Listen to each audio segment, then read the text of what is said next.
you confirm that you were the one who asked Yusek Mercado to resign. Yes, From I was DepEd. instructed by the Vice President to do so. Ginawa ko lang po Will yung you trabaho ko. welcome Atty Zuleika, the DepEd official, coming into the office of the Vice President, meddling on the operation of the OVP? Would you welcome that? Yes or no? I believe no. Of course, you understand the theory of constructive dismissal. Do you? You do. Because we are lawyers. Please enlighten the committee. What is constructive dismissal?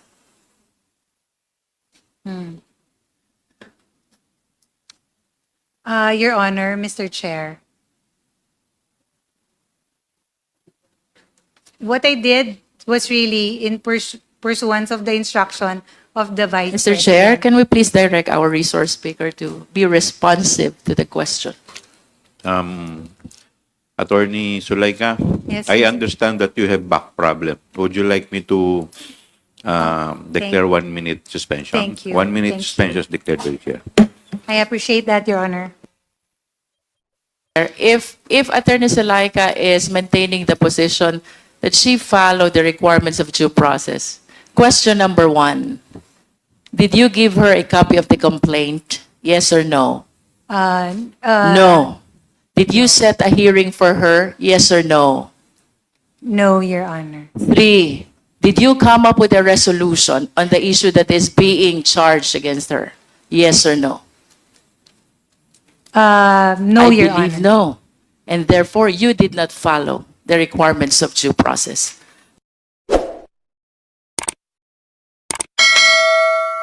Do you know Yusek Mercado? She used to be with the Department of Education, Your Honor. That's what we understand as well. And you are with the office of the Vice President. That is correct, Your Honor. Were there occasions when you also joined the operation or program implementation of the DepEd? No, Your Honor. Were there occasions that you meet with the officials of the DepEd? All operational concerns that are brought to the office of the Vice President, because at the same time, she was also then the Secretary of Education, are matters we refer to USEC POA when I he understand. was... But the question is about you, Attorney Zuleika. Mayroon ho bang mga pagkakataon na pumunta kayo doon sa DepEd para makiisa sa mga program implementation? The only instances, Your Honor, that the Office of the Vice President were in DepEd were for instances when the Vice President receives courtesy calls in the bulwagan ng edukasyon. Were there occasions when you joined the meeting of the key officials of DepEd? No, Your Honor. Were there occasions that you represented the Vice President in the official functions in the Department of Education? No, Your Honor. None at all. None. In one of those hearings, Attorney Zuleika, Yusek Mercado testified that she was asked to allow this negotiated procurement of the department computerization program budget. And she refused. And after some time, you asked her to resign. The reason why you asked her to resign is because she refused to conform to the negotiated procurement of the department's computerization program. Can you please enlighten us on this? Your Honor, Mr. Chair, I was instructed by the Vice President to call Yusek Mercado and tell her that the principal has lost her trust and confidence in Sabi her. niyo po kanina, hindi po kayo nakikialam sa DepEd, di po ba? Your Honor, that was just an isolated incident. In this case, ginagawa ko po lang yung trabaho ko because the Vice President was also the Secretary of Education. And in that instance, she said that I was to be the one to advise Ma'am Gloria that the principal has already lost her trust and confidence in Miss Mercado for certain reasons, and that it cannot be Mr. Poa who will handle it, because to prevent friction among senior officials in the Department of Education. That the thought being, if it were Mr. Poa who will be the one to say that to Ma'am Gloria, it might create unnecessary friction in the working relationship of the senior officials of the Department of Education, Your Honor. But And at least, Attorney Zuleika, you confirm that you were the one who asked Yusek Mercado to resign. yes, from I was DepEd. instructed by the Vice President to do so. In your capacity as a lawyer, Attorney Zuleika, do you believe that you have a legal basis to do that? Your Honor, Yes or no, Attorney? yes, I had legal basis to do that. Why? Because Your Honor, office is with the OVP, and the person you're asking to resign is with the DepEd. Your Honor, Because if you I will am be claiming that you have the legal basis to do that, then the people in the DepEd has the legal basis also to meddle in the operation and separation of employees of the OVP. Your Honor, Mr. Chair, for the record, this is an isolated incident. It was an instruction given to me by my principal, and at the same time, my principal was also the Secretary of Education. So it was a task that I simply did, which was to advise Ms. Mercado that given that the principal, to advise her that the principal has lost her trust and confidence in her, and then to please submit a letter of resignation. That was a task I had to do. I did, Your Honor. Ginawa ko lang po Will yung you trabaho ko. welcome Attorney Zuleika, the DepEd official, coming into the office of the Vice President, meddling on the operation of the OVP? Would you welcome that? Yes or no? I believe no. Again, Your Honor, Mr. Chair, it was really an isolated incident where I was instructed by the Vice President, who was also the Secretary of Education during that time. Attorney, please enlighten us. Walk us through. Kwento niyo po sa amin. Paano po nangyari itong pagkikita ninyo at pag-uusap ninyo ni Yusek Mercado? I was instructed first by the Vice President to call on Mr. Mercado. Kailan po yan? Ay, hindi ko na po maalala. At least the year and the month.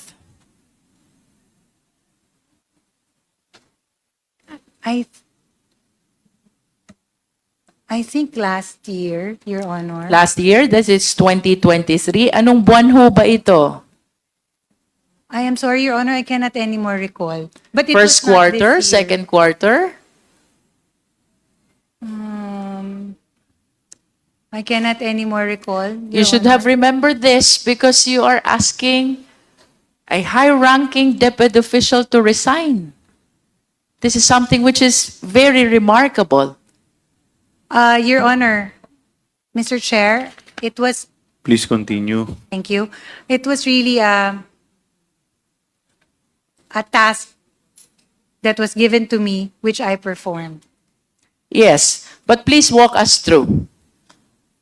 Paano, kailan nangyari po itong pag-uusap niyong ito ni Yusek Mercado?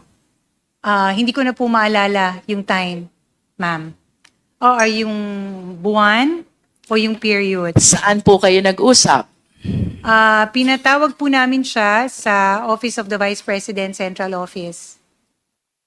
And then, did you personally call her? No, Your Honor. So who called Yusek Mercado? Mr. Lemuel Ortonio, I understand. Mr. Lemuel Ortonio. And then, what happened? Then she came to the office, Your Honor, and then we sat with her and then told her When you about- said we, who are among those Mr. who Lemuel talked with him? Ortonio. The three of you. Yes. Just the three of you. That is correct. And how did the conversation start? Sinabi po namin sa kanya na the reason that she's called there, and then we told her that we were instructed, we were operating on the instruction of the Vice President, who was also the Secretary of Education that time. We told her that the principal has lost her trust and confidence sa kanya, and for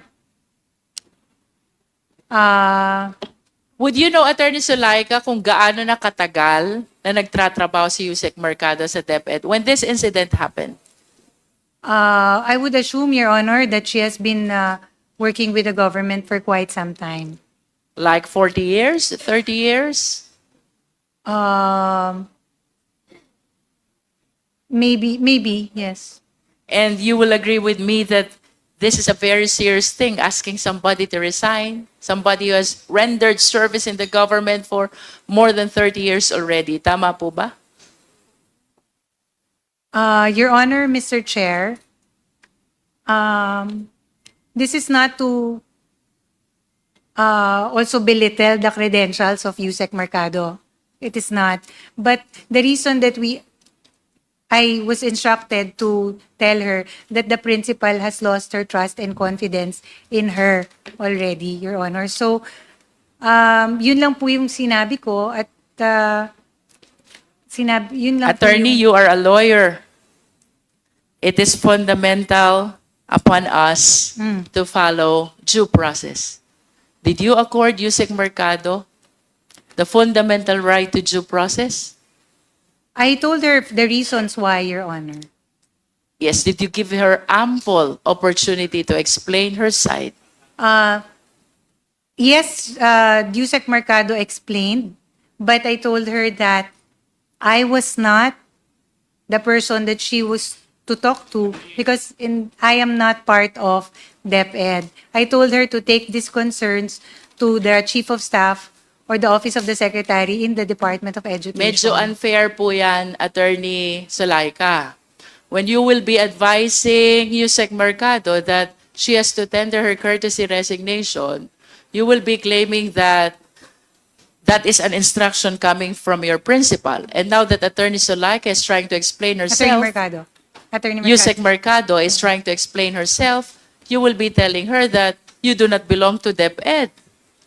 I listened to her, Your Honor. I did. I listened to her. But at the end of the day, I cannot make that decision because I am not with the Department of Education. Of course, you understand the theory of constructive dismissal. Do you? You do. Because we are lawyers. Please enlighten the committee. What is constructive dismissal?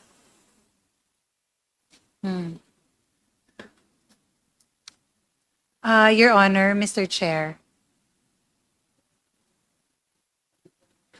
What I did was really in pursuance of the instruction of the Vice Mr. President. Chair, can we please direct our resource speaker to be responsive to the question? Attorney Zuleika, Yes, I Mr. understand that you have back problem. Would you like me to declare 1 minute suspension? Thank you. 1 minute Thank you. suspension is declared by the chair. I appreciate that, Your Honor. Mr. Chair, we are asking for the enlightenment of Attorney Zuleika with respect to constructive dismissal. Yes, Attorney Lopez, please. Yes, Your Honor, Mr. Chair. From what I recall, constructive dismissal happens when an employee is forced to resign under certain circumstances. In the case of Yusek Mercado, she has the rank of undersecretary, and she serves at the pleasure of the appointing authority. So, given that the principal has lost her trust and confidence, then we can also ask for her to resign. To add, Mr. Chair, by constructive dismissal, you are placed in a situation where you have no other option but to resign. I understand that Yusek Mercado is occupying a position of confidence. However, Attorney Zuleika, you will agree with me that the requirements of due process, notice and hearing are fundamental. Did you follow the requirements of due process before you asked Yusek Mercado to resign? I believe that the question is answerable by yes or no. I informed her, Your Honor, of the reasons why. She also Did you explained. follow the requirements of due process before you asked her to resign? Please be responsive. Yes, I followed the due process If you procedure, Your did, Honor. mayroon ho ba kayong pwedeng i-present na notice of hearing where she can explain herself? What, Your Honor, if I may explain, in that isolated incident, I asked her, I told her the reasons why the principal has already lost her trust and confidence, and she did, which I think is a minimum, qualifies really as a due process. For what reasons was she being let go of? And then she also explained her side. She was given a chance to explain her side. Mr. Chair, if Attorney Zuleika is maintaining the position that she followed the requirements of due process, question number 1, did you give her a copy of the complaint? Yes or no? No. Did you set a hearing for her? Yes or no? No, Your Honor. 3, did you come up with a resolution on the issue that is being charged against her? Yes or no? No, I Your believe Honor. no. And therefore, you did not follow the requirements of due process. Attorney, I want to go back to the issue on Yusek Mercado. Sabi niyo po kanina, isolated occasion ito? Yes, isolated incident. During the time that she gave her testimony, she made mention that there are 5 other step-ed officials whom you advise to resign. That is correct, Your Honor. I was also instructed by the In other Vice words, this is President. not an isolated occasion.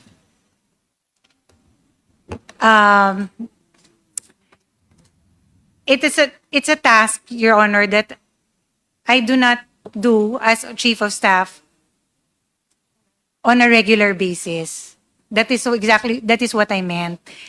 These were instructions that were given to me by the principal, primarily because she said that it cannot be Michael Poa who will handle it because it will already create friction among senior officials in the Department of Education. It was a task that she gave me, which I fulfilled and did, Your Honor. I just want to remind you, Attorney Zuleika, of your statement, initial statement, that there was never an occasion that you meddled with the operation, program, or project of the Department of Education. And then we made mention about Yusek Mercado. You said that this is an isolated occasion. Yeah. Now you admit that there are 5 other DepEd officials whom you advised to resign. Do you honestly believe na kung 6 na sila, isolated pa yan? When I say isolated, ma'am, I use the term in a manner that it is not something I do regularly. It is only upon instruction of the Vice President, Your Honor, Mr. Chair, because she was also at that time the department secretary. Can you please enlighten us? Who are these 5 other DepEd officials whom you advised to resign? I think, Your Honor, 4 lang po sila. And the 5th is Yusek Mercado? No. I think the 4th is Miss Mercado, Ma'am Mercado. Mr. Ablan. Mr. I forget his name. I think Mr. Arnuco. Mr. Come again? Arnuco. Arnuco. Mr. Arnuco. And the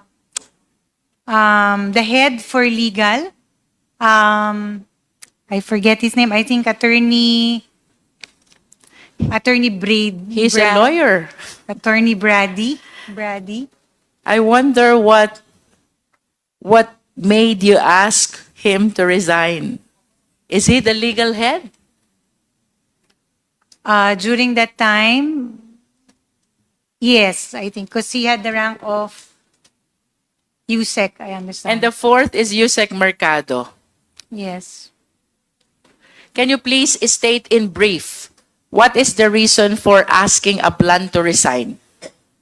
That one, oh, I think it is still the same, Your Honor, loss of trust and confidence. Arnuco, the same? Yes. Attorney Bradit, the same? Yes, Your Honor. And Yusek Mercado, the same? Yes. Loss of trust and confidence. This notwithstanding, I am inclined to believe, Attorney Zuleika, that what happened to Yusek Mercado happened also to these three other DepEd officials. No copy of complaint, no schedule of hearing, no resolution or decision explaining why you are asking them to resign. And therefore, what you did to them is constructive dismissal. Again, Your Honor, may I just clarify for the record, it was an instruction by the Vice President. She instructed me to call them and let them know that she has lost her trust and confidence in them. Mr. Chair, my last question is about the notarized certification by Attorney Abelia. Secretariat, kindly flash the certification of DepEd Confidential Fund 2023, first to third quarter, and then OVP 2022 Confidential Fund, as well as OVP 2023, first to third quarter. Mr. Chair, I wish to manifest that this certification were used in support of the accomplishment report. And this certification were notarized by a certain Attorney Abelia, whom I understand was invited also but did not appear in today's hearing. Tama po ba tayo, Secretariat? She's one of those who did not appear in today's hearing. Nevertheless, Attorney Zuleika, are you aware of these documents? I am not aware of this document. It's only now I see it, Your Honor. Tataka lang po ako, Attorney Zuleika, you are the COS, who therefore is assisting the Vice President as to the documents that she should sign and she should not sign. Ang dami po ng pinepermahan niya. And I thought that it was you, being the Chief of Staff. I do not understand kung bakit you did not assist her at all in all these important documents concerning the utilization of confidential fund. If you're saying again that this did not pass through you, eh sino ho ba nag-a-assist sa ating Vice Presidente sa mga ganitong dokumento? Your Honor, this is the first time I see it. I would not know who is the one who was assigned to give it to the Vice President. Attorney Zuleika, I'm about to end my interpellation. These are seven documents. And I wish to manifest, ang opisina po ni Attorney Abelia ay nasa Santa Ana, Manila. Ang opisina po ng OVP ay nasa Mandaluyong. Ang opisina po ng DepEd ay nasa Pasig. The Vice President is one of the signatories in all these 7 documents. Can you confirm to us if the Vice President personally appeared before the notary public when these documents were notarized? Your Honor, I have no information on that. Respectfully, Mr. Chair, I really have no information. I just wish to manifest, Mr. Chair, that under the rules, when a notary public is notarizing documents, the signatories are supposed to personally appear during the time that the documents are being notarized. And I find it strange that the notary public is located in Manila, the OVP office is in Mandaluyong, the DepEd office is in Pasig, and it is quite hard to believe that the Vice President instead, really took time to be able to appear. to the notary public, Mr. Chair.